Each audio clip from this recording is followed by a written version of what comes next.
Channel ini adalah tempat kita membaca novel dengan cara yang santai dan asik. Kali ini kita akan membaca novel berjudul Magic Chef of Ice and Fire, bercerita tentang perjalanan hidup seorang pemuda bernama Rong Nianbing. Mempelajari teknik sihir dan memasak secara bersamaan, akankah Rong Nianbing akan menjadi dewa emosi? Dan menjadi rekan Tang San sekaligus guru dari menantunya di alam dewa.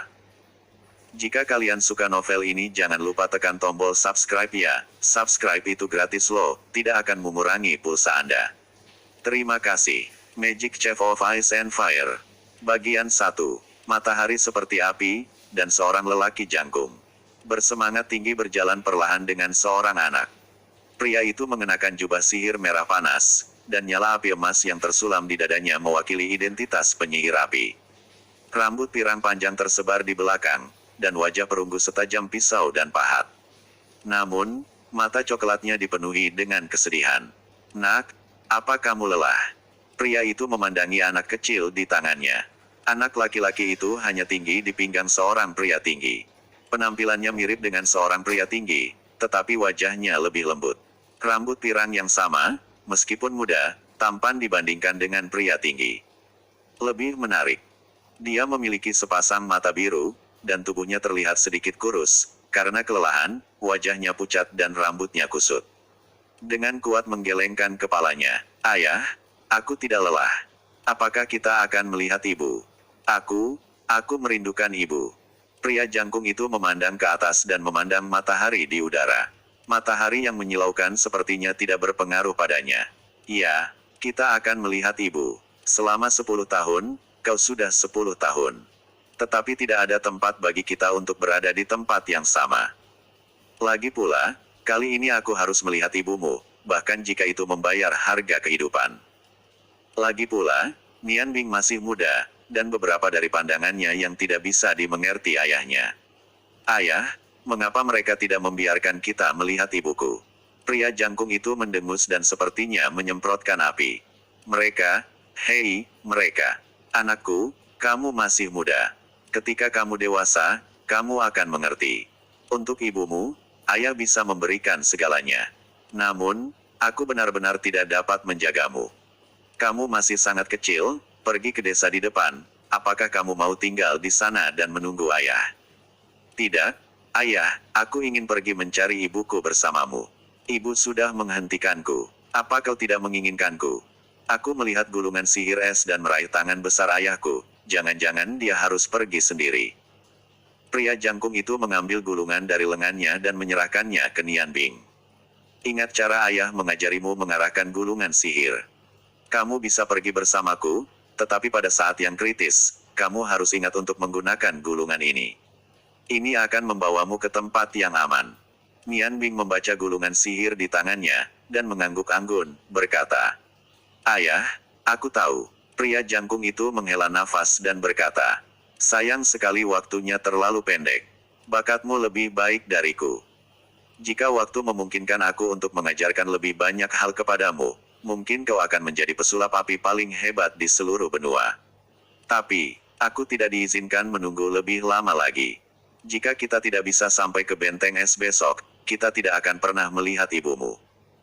"Ayah, saya akan menjadi penyihir api yang kuat seperti Anda di masa depan," Nianbing menjawab dengan tegas. Pria jangkung itu menunjukkan sedikit rasa malu di matanya. "Aku ingat bahwa ketika aku masih bersama ibumu, kami membahasnya. Jika kita punya anak, sihir macam apa yang harus dia latih? Ibumu adalah penyihir es, dan aku adalah penyihir api. Es dan api tidak cocok, dan anak-anak kita hanya dapat memilih satu. Pada saat itu, ibumu berkata bahwa jika kita punya anak lelaki, dia akan belajar sihir api bersamamu, dan jika kita punya anak perempuan, dia akan belajar sihir es bersamaku. Sekarang pikirkan itu, dia sepertinya ada di depan mataku, kata-katanya masih ada di telinga, walaupun telah lama berlalu." Setelah mengatakan itu, suaranya tiba-tiba menjadi agak tinggi. "Aku, penyihir api, bersumpah bahwa aku harus menghentikan upacara pewarisan Dewi Es dan mengambil kembali istriku." 3 hari kemudian, ini adalah gunung yang tingginya sekitar 100 meter. Puncak gunung yang curam, meski tidak tinggi, memberikan perasaan yang kuat. Gunung Biru Kelabu tampak menimbulkan perasaan dingin, meskipun beberapa tanaman tumbuh di atasnya, mereka sangat jarang, mungkin karena kondisi gunung yang curam. Kecuali bagi orang yang berjalan di kaki bukit selama bertahun-tahun, sulit bagi orang biasa untuk mendaki puncak curam seperti itu.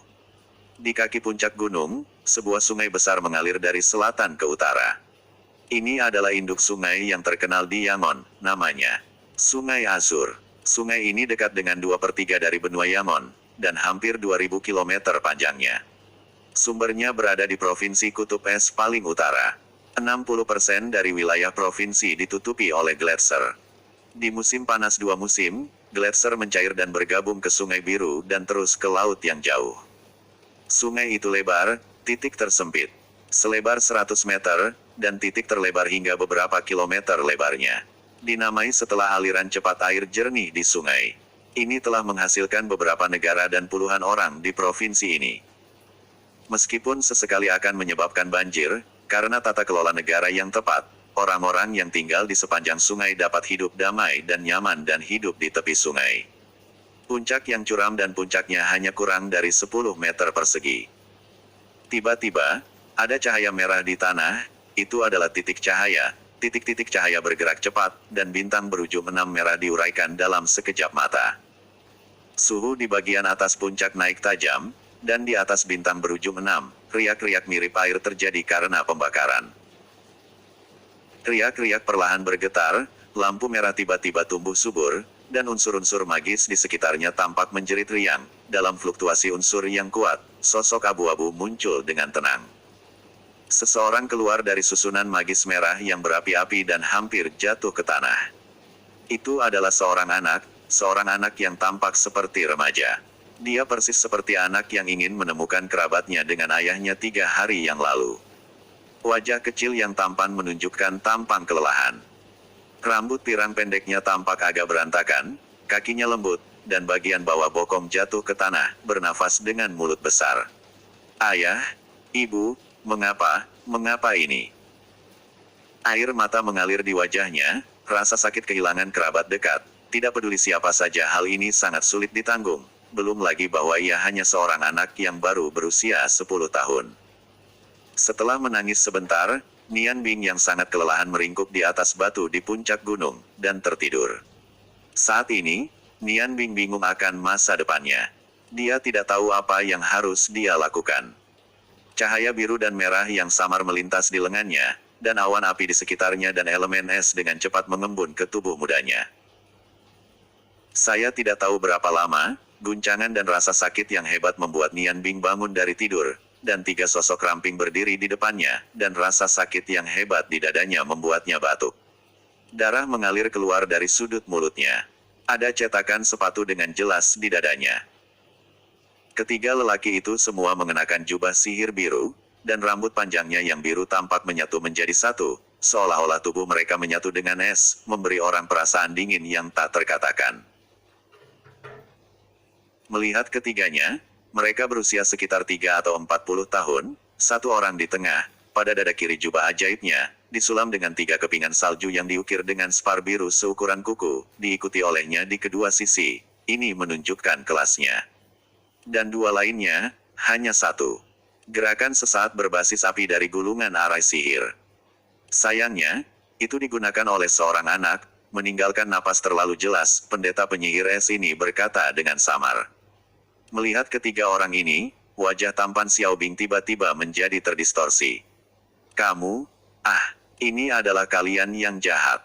Ibuku, ayahku, aku tidak tahu dari mana asalmu, aku sangat kuat. Tanpa takut, dan bergegas menuju pria di tengah.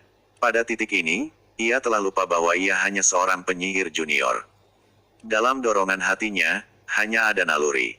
Anak kecil, mencari kematian. Tangan kiri pesulap itu melambai, bom air berdiameter 3 inci langsung keluar, langsung mengenai dada bocah itu. Bom air itu hanya tingkat sihir yang paling umum, kekuatan serangan tidak kuat, anak itu jatuh. Terjongkok mundur beberapa langkah ke belakang, duduk di tanah, dengan tangannya, karena dia membantu dirinya menstabilkan tubuhnya dan tersapu oleh batu di sebelahnya. Pesulap di tengah melirik temannya. Cukup, dia hanya anak-anak. Aku tidak ingin dia mengalami terlalu banyak rasa sakit. Ya, Dewi Es dan Salju yang dihormati mengorbankan orang dewasa. Penyihir yang membuat tembakan itu berjanji dan bergegas kembali ke samping. Penyihir Es dan Salju memandangi Xiao Bing, dan dengan ringan berkata, "Nak, aku tidak akan melukaimu, tetapi karena kamu adalah anak mereka, untuk martabat Menara Es, kamu tidak dapat terus hidup. Serahkan batu Dewi Es dan Salju, aku akan memberimu kematian yang bahagia." Dalam kapasitasnya, alam tidak mencari dengan tangan, tetapi nada perintah memancarkan keagungan yang tak terlihat. Xiao Bing perlahan-lahan berdiri. Di usia muda, matanya menunjukkan warna dingin. Kebencian mendalam membakar hatinya. Martabat Menara Es. Ayah berkata, Menara Es yang indah, tapi itu hanya tumpukan sampah. Aku tidak akan memberikan batu Dewi Es dan Salju.